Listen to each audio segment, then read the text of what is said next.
morning's event is historic for this city and for this university. First for both, as far as I know.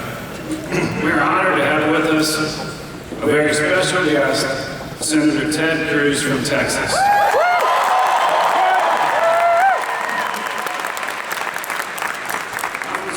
I was on the Gulf Coast with my family for a short vacation about 10 days ago when I was contacted by a representative of Senator Cruz expressing his desire to spend this historic day in his life at Liberty University. I was thrilled and honored that Senator Cruz held Liberty in such high esteem. We immediately called the office of the Governor of Virginia, who had been scheduled to speak, and informed them that Senator Cruz would be sharing the stage with the Governor this morning. David Nestor and I also offered to move Senator Cruz's speech to later in the afternoon as a second option. The Governor's office graciously explained that Governor McAuliffe had an important message that he wanted to deliver to you, the students of Liberty University, and that he preferred to do it on another day without these distractions. We're looking forward to the Governor's visit and are working to reschedule it as soon as possible. Your warm reception of Senator Cruz when he spoke here last year was instrumental in his decision to choose to come here and address you first. As you know, Liberty University does not support or oppose candidates for public office, and Senator Cruz's appearance here should not be interpreted by any as an endorsement of his candidacy. We are proud that we can offer a platform at Liberty where our students are able to hear regularly about public policy issues and ideas from public servants at the highest levels. Born into a working-class family after his father had escaped Cuba during the Communist Revolution in 1957, Ted's call into public service was inspired by his own family's pursuit of the American dream. After graduating from Princeton and then Harvard Law School, Ted became the first Hispanic to ever clerk for a justice of the U.S. Supreme Court. In 2003, he became the Solicitor General of Texas, the youngest in the country at that time. He left only after becoming the longest-serving Solicitor General in the history of Texas, achieving an unprecedented series of landmark national victories before the U.S. Supreme Court. Elected to the U.S. Senate following a tremendously successful grassroots campaign that the Washington Post called the biggest upset of 2012, Ted quickly became recognized as one of the strongest, most principled conservative leaders in the country. And while many in the Senate bend to the tremendous pressure to compromise, Ted has been one of the few voices fighting to protect the freedoms that our forefathers fought and died to secure. It is easy to lead the charge when you have an army at your back, but I've watched as Senator Cruz dared to stand on principle while only a handful of senators were standing behind him. Ted Cruz has gone against the tide, has taken the road less traveled, and has proven himself to be a man of great character. Today, Ted arrives on our campus with his wife Heidi and their two young daughters, Caroline and Catherine, all of whom we are honored to have with us today. So please join me in welcoming back to Liberty University, Senator Ted Cruz.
of America.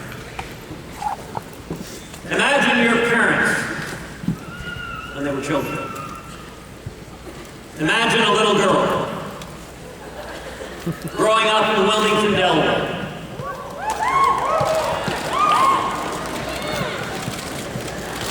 During World War II, the daughter of Irish and Italian Catholic family, working class, her uncle ran numbers in Wilmington.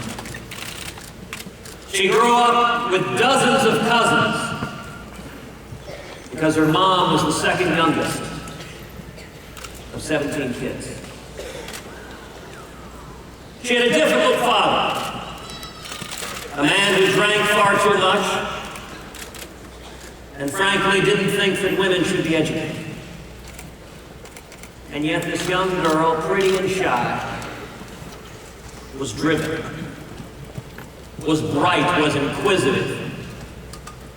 And she became the first person in her family ever to go to college. In 1956, my mom, Eleanor, graduated from Rice University with a degree in math and became a pioneering computer programmer in the 1950s and 1960s.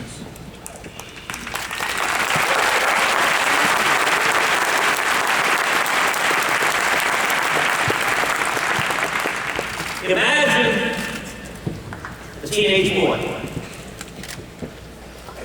not much younger than many of you here today, growing up in Cuba. Jet black hair, skinny as a rail.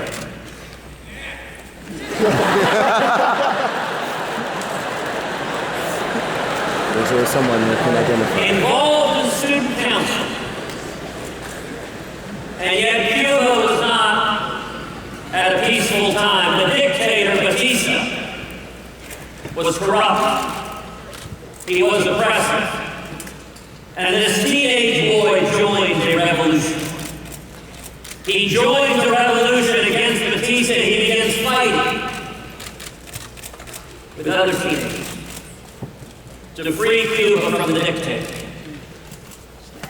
This boy at age 17 finds himself thrown in prison, finds himself tortured, beaten, and then at age 18, he flees Cuba. He comes to America.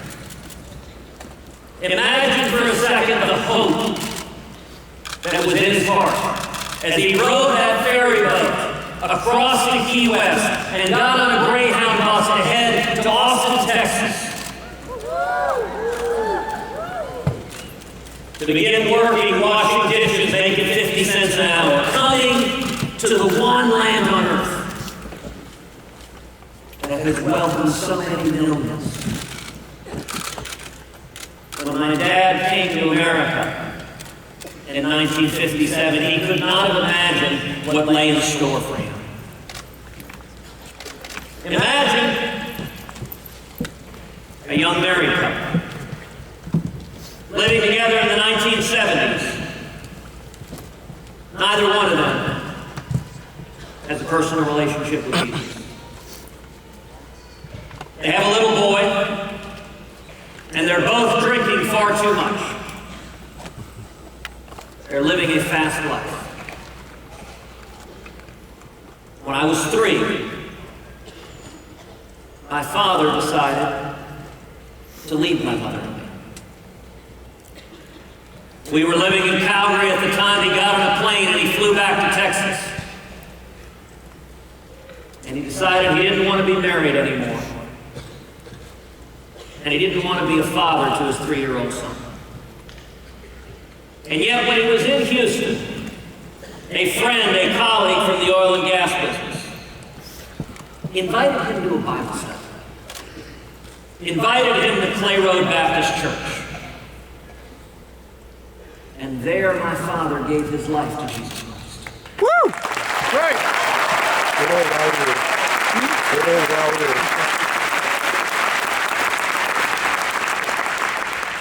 And God transformed his heart. And he drove to the airport. He bought a plane ticket. And he flew back to be with my mother.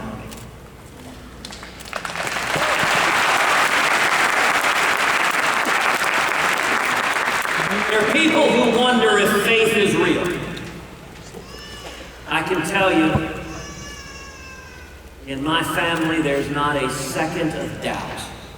Because were it not for the transformative love of Jesus Christ, I would have been saved and I would have been raised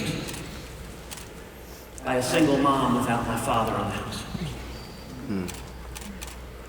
Imagine another little girl living in Africa, in Kenya and Nigeria. It's a diverse crowd. Playing with kids, they spoke Swahili, she spoke English.